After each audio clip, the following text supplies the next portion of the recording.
સમજી લો કે પૂરા 12 મહિનાની મહેનત.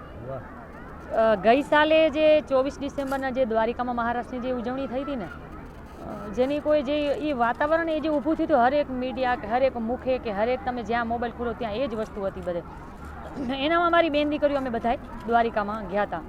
એ માહોલ જ્યારે જોયું તો આ બધા બહેનો દીકરી ત્યાંથી આવી અને ત્યાંથી લગભગ એ પાછલી 24થી ચાલુ થયું છે. આજે પૂરા 1 વર્ષને 12 મહિના થયા છે. સતત મહિને ડેલી ભગવાન કૃષ્ણની મૂર્તિ રાખે, એમની પૂજા કરે અને મહારાસ 2-3 રાસ બધા બહેનો લે. એટલે પૂરેપૂરી 1 વર્ષની મહેનત અને આ મહિલા મને ખૂબ જહેમત ઉઠાવી છે આ પ્રોગ્રામ માટે.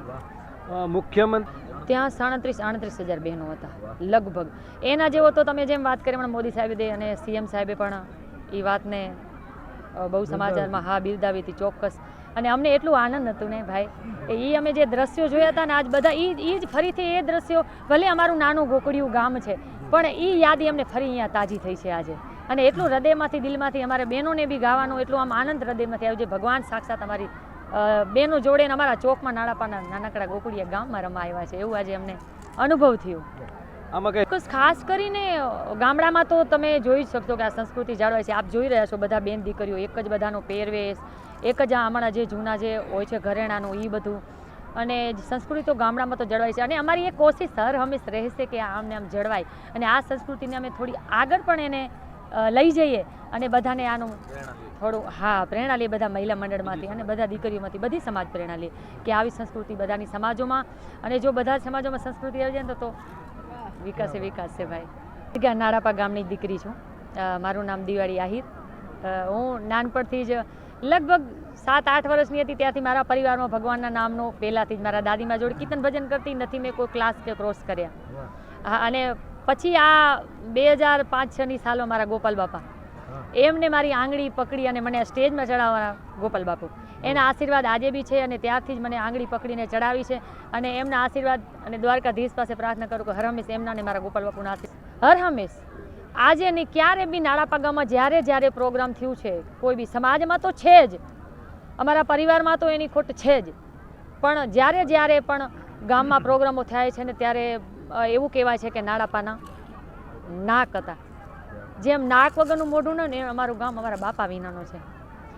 બાપાની યાદી અમને હર હંમેશ રહેશે અને એની અને બીજા પણ ગોપાલ બાપાની ત્યાં નોંધ લેવાય છે જ્યારે બાપાની હાજરી નથી. હર હંમેશ ગમે ત્યારે દિવાળી તું તારું અવાજમાં માં સરસ્વતી બિરાજમાન છે, તું મહેનત કર, તું થોડી પ્રેક્ટિસ કર.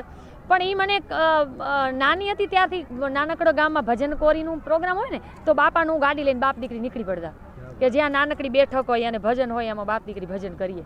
બાપાની ખૂબ મારા ઉપર દયા છે. આજે હું જે બી છું નાની મોટી જે કાલાવાલા કરું છું એ બધી એમની મારા ઉપર દયાના આશીર્વાદ છે. હું દીપાલી ગઢવી કચ્છથી જ, અને મારું ગામ ગઢસીસા છે. અને નાણાપા સાથે એક અમારો આહિર સમાજથી એક મામા ભાણેજનો પણ નાતો છે એ હિસાબે, અને માસી સાથે પણ બહુ મારો લાગણીનો એક નાતો છે, એમના સાથે એક લાગણીનો મારો તાર છે. અને આ બધાની લાગણી થકી જ હું નાડાપામાં આવી છું. અને નાડાપાના ગમે નાના મોટા પ્રસંગ હોય છે ત્યાં અચૂકથી મને યાદ કરે છે અને હું મારી વાણી પીરસવા માટે આવું છું. એક વર્ષ પૂરો થયો જે મહારાષ્ટ્ર દ્વારકામાં રચાયો હતો અને અમારા ગામની બેને દીકરીએ બહુ સારો આયોજન કર્યો છે.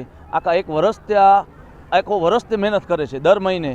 પછી એના આ જે વર્ષના ઉજવણી કરી એમાં બેને પોતાના 100 ફાળે ગામ આખાને જમાડ્યો, પાણી પીધી વસ્તીને.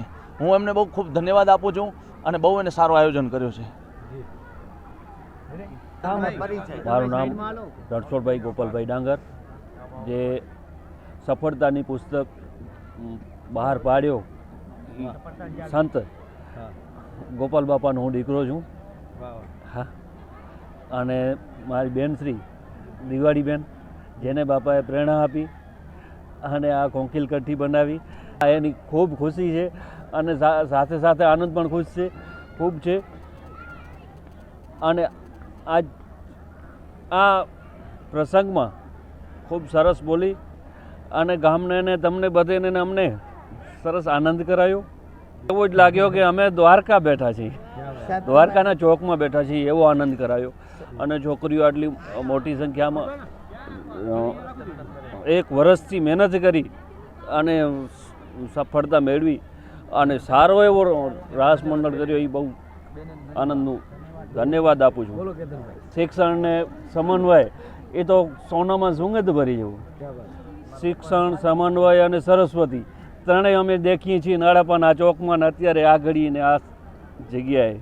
એનું મને ખૂબ આનંદ છે. દ્વારકાધીશની જય.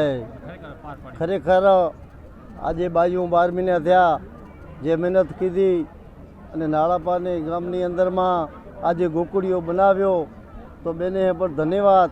અને નાળાપામાં હોવો જોઈએ કે ભગત, દાતાર અને સૂર ક્યાં વાત હે. એ ત્રેવ પણ નાળાપામાં હે કે ગોપાલ બાપા મહાદાનવીર થાઉગા, જેઠા ભગત એ ભગત થાઉગા. વાહ. અને સૌના દાદા એવા આહિર જસા દાદા એણે લીલા માથાનું બલિદાન દીધું તો એ નાળાપો તો ધન્યવાદ બાઈ હે. હજી પણ વધારે કામ આગળ વધે એ સૌની આસ. અરે બહુ આનંદ થઈ. આ તમારી દીકરી છે, આ દીકરી છે, જી. પણ આખો ગામ નાળાપો કેવું ખબર છે? નાળાપો ગામ વર્ષો પહેલાં અહીંયા પાણી ન હતું. હા. હા, જે નાળાપો નગરી કેળા કમ કરે કાંસ ડુંગતી ચોટી પે પેવો પાણી ભરે, અહીંયા પાણી ભરવા બાયું જતી ક્યાં વાત. પગે. હા. એ વખત તો કાંઈ નહીં, પણ આજ ભગવાન નાળાપો નગરી આ માણસોની માયા આ ખીચામાં અથડાકે તો ગંગા નાયા બાપ. કે ધરતી માતાની, માતા પિતાની, મુરલીધર ને સતગુરુ મહારાજની. ક્યાં વાત. અને બીજો અમારો આયર સમાજ દાડો મેકણ કરી ગયા.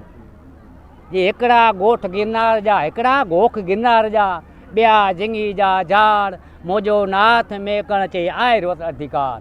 જે આશરો દેવારી સમાજ, આશરો આશરો. આશરી જે માણા મેલા લુગડા કહેતા મેકણ દાડા, આ આશરો દેવારી સમાજ. જે અમારા ગામમાં પહેલો શો સંપત્તિ ટકાવ્યો ને તો ઘરમાં સંસ્કાર જોઈએ. ક્યાં વાત. ઘરમાં સત્સંગ હશે તો જ સંપત્તિ ટકે છે, નકર સંપત્તિ કેદી ન ટકે. એટલે અમે આ સંસ્કાર ના આવે. સંપત્તિ તો કાલે કમાવી, બે વર્ષે વાંચે પાછલી પેઢી, પણ સંસ્કાર ન. સંસ્કાર હશે સંપત્તિ હશે, સંપત્તિ હશે તો ગામ ઉજળું હશે. સંપત્તિ સંસ્કાર, આ સંસ્કારથી ગામ ઉજળું છે. સંપત્તિ પછી આવી, પણ સંસ્કાર હતો તો સંપત્તિ આવી. બહુ મોટી વાત છે.